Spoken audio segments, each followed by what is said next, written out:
Good afternoon. আজকে দেখাবো unboxing. এই হচ্ছে আমার DJI ওসমো ক্যামেরা। তো এই ক্যামেরার আনবক্সিং নতুন এসছে। তো ক্যামেরাটা একদম সিল কাটবো। এসেছে, কিনেছি অ্যামাজন থেকে। অ্যামাজনের কাপ, এটা কাপ থেকে বার করে রেখেছি। এখন ফার্স্ট পলিথিনটাকে কাটবো। এখানে সবুজ আছে, মানে এটা অরিজিনাল প্যাকিং আছে, দেখে বোঝা যাচ্ছে। আর পলিথিনটাকে এক সাইড থেকে খুলতে লাগতে হবে।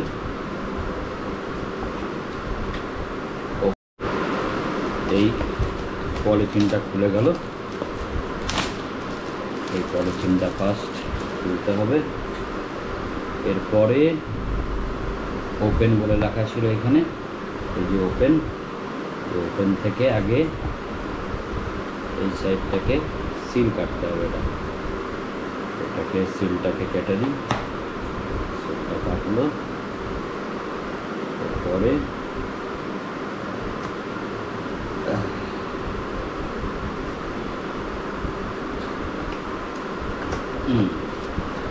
এখানে দুটো বক্স আছে, একটা বক্স, দুটো বক্স। আর এই একটা ডান্ডা দিয়েছে। এবার দুটো বক্সে আমাকে দেখতে হবে। একটাতে ক্যামেরা আছে, এটা আছে ক্যামেরাটা, এটাতেই আছে মূল ক্যামেরা।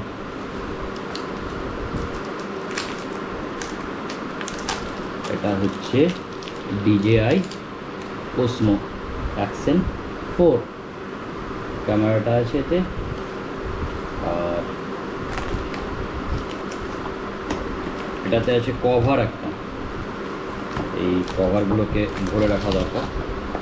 এইটাতে আছে একটা কভার, এটা একটা কভার আছে। এই কভারের মধ্যে কী আছে, এখানে দুটো যেটা লাগাবো মাউন্টের জন্য, আর দুটো ম্যাগনেটিক হুক দিয়েছে। এর মধ্যে ক্যামেরাটা লাগবে। এটাতে আছে চার্জার আছে, তার আছে চার্জারের। এটা আছে একটা ম্যাগনেটিক হুক, এখানে আর একটা আছে ম্যাগনেটিক হুক। আর আছে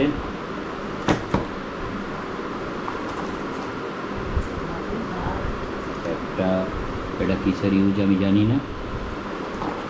আর এটা হচ্ছে ব্যাটারি চার্জার।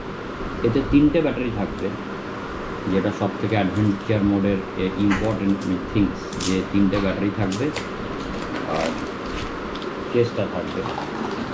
এতে 3টে ব্যাটারি আছে, এই যে। হ্যাঁ, এবং ব্যাটারিগুলো হচ্ছে 1750 mAh বোধ হয়, কারণ সেটাই কোম্পানি বলেছিল। এটা আমাকে পড়ে দেখতে হবে, এখানে লেখা নেই কোথাও, বা ভিতরে হয়তো লেখা আছে কোথাও 4.1700। এটা দেখলেই বুঝতে পারা যাবে। এরকম 3টে ব্যাটারি ভিতরে দেওয়া আছে, একটা, দুটো, তিনটেরই চার্জ এখন এই মুহূর্তে ইউলো দেখাচ্ছে। আর এটা হচ্ছে স্টিক, দেখাই। এই স্টিকটা মাউন্ট করার জন্য বা ব্লগ বানানোর জন্য। এটা পুরো খুব ভারী একটা মেটাল স্টিক দিয়েছে, বেশ যথেষ্ট ভারী। এটা অনেকটা বড়, বাপরে প্রচুর বড় আছে, অনেক দূর অবধি আমি এটা করতে পারবো। বাপরে প্রচুর বড়, একদম প্রায় 1 মিটার 1.5 মিটার অবধি এটা লম্বা আছে, এবং খুব গুড কোয়ালিটির একটা।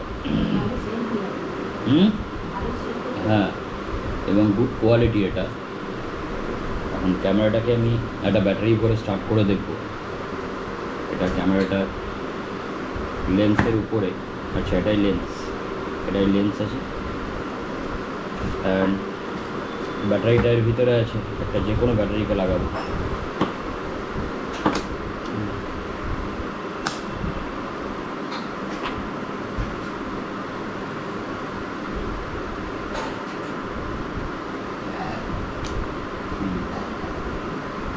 এখানে ব্যাটারিটা লাগবে।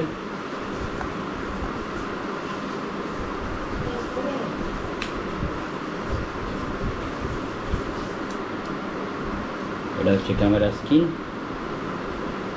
এবার আমি স্টার্ট করব।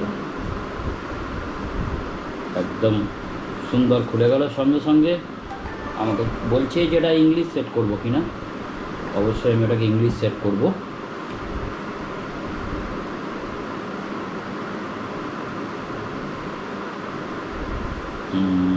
এটাতে বলছে যে কিউআর কোড স্ক্যান করতে। Skip 5 Times remaining ওসমো action device name. যাই হোক, আমি এটা সেট করবো এবার। তো এই হচ্ছে ডিভাইস। এর সঙ্গে আমি আরও বেশ কিছু জিনিস কিনেছি, যেমন একটা চিপ 256 জিবি, একটা কনভার্টার। এটা খুব সুন্দর সাউন্ড কনভার্ট করা যায় সি টাইপ থেকে এবং কতগুলো লেন্স, এক্সট্রা লেন্স, যে লেন্সগুলো ছবিটাকে আরও বেটার করে দেবে ভিডিওগুলোতে। Thank you. Good afternoon. যেটা আনবক্সিং করলাম সেই আনবক্সিং ক্যামেরার ভিডিও এটা, DJI Osmo Action 4। তা এটা লো লাইট ভিউয়ের ভিডিও করার জন্য আমি এখানে ভিডিওটা করছি। আমি লো লাইটের মধ্যে ধীরে ধীরে আসছি, যাতে সেন্স করতে পারে ক্যামেরা যে হ্যাঁ আমি লো লাইটে আছি। ইয়েস, অফকোর্স করতে পারছি আমি লো লাইটে এলাম, আর ছবিটা কেমন একটা আলাদা। আবার হাইলাইটে এলাম। লাইটে যখনই চেঞ্জ হয় তখন সবথেকে বেশি ক্যামেরার প্রবলেম হয় ব্যালেন্স করতে, লাইট ব্যালেন্স করতে। তো আমি লাইটটাকে ব্যালেন্স কতটা করতে পারছি সেই প্রসেসিং পাওয়ারটা দেখার জন্য আমি অন্ধকারের মধ্যে ঢুকে যাচ্ছি মাঝে মাঝে। এই যে অন্ধকারে ঢুকে গেছি, এখানেও কিন্তু ক্যামেরাটা বেশ ভালো হচ্ছে। আরও অন্ধকারে ঢুকে যাই, একদম অন্ধকারে ঢুকে গেছি আমি, সেখানেও কিন্তু ক্যামেরা আমার ফেসটাকে রিকগনাইজ করতে পারছে, ডিটেক্ট করতে পারছে। ক্যামেরা গোপ্রোর সাপেক্ষে লাইট রিকগনাইজেশন পাওয়ার খুব ভালো। আমি গোপ্রো ইউজ করছি এতদিন ধরে, আমি DJI ইউজ করে দেখি, তবে কিছু মিনিটের মধ্যে DJI ইউজ করে যেটা বুঝতে পারছি যে না, লো লাইটে ভিডিও কোয়ালিটি ক্যাপচার ক্ষমতাটা আরও ভালো। আমি শুনলাম DJI 5 যেটা Action 5 সেটা আরও বেশি লো লাইটে ভালো অ্যাক্টিভিটি। কিন্তু ওর একটা প্রবলেম হচ্ছে যে ওর নর্মাল ভিডিও, মানে ডে লাইটের ভিডিও বা নর্মাল লাইটের ভিডিও অনেকটা কার্টুনের মতো আসছে। মানে সেই ভিডিওগুলোর মধ্যে বেশি রং চড়ে যাচ্ছে, যেহেতু একটা লো লাইটের জন্য প্রেফারি বানা, নর্মাল লাইটের মধ্যে বেশি অ্যাক্টিভিটি দেখাচ্ছে। ন্যাচারাল ভিডিও Action 4-এর মধ্যেই আসছে, যেন Action 4টাকে বেটার। কারণ আমার লো লাইট ভিডিও খুব অল্প হয়, বেশিরভাগ ক্ষেত্রে আমার দিনের বেলার ভিডিও হয়, কোনো ক্ষেত্রে লো লাইট ভিডিও হয় যেটা গোপ্রো ক্যাপচারই করতে পারে না। এ কিন্তু খুব ভালোভাবে ক্যাপচার করতে পারছে। এর একটা লো লাইট মোডও আছে, Action 5-এর মতো অত হাইফাই নয়, কিন্তু সুন্দর লো লাইট মোড আছে, যে লাইটটা মোটামুটি সামান্য লাইট থাকলেও সেটাকে রিকগনাইজ করে নিতে পারছে। তাই এটাকে আমি প্রেফার করলাম। দেখা যাক, ভবিষ্যতে ইউজ করতে থাকবো কেমন হয়।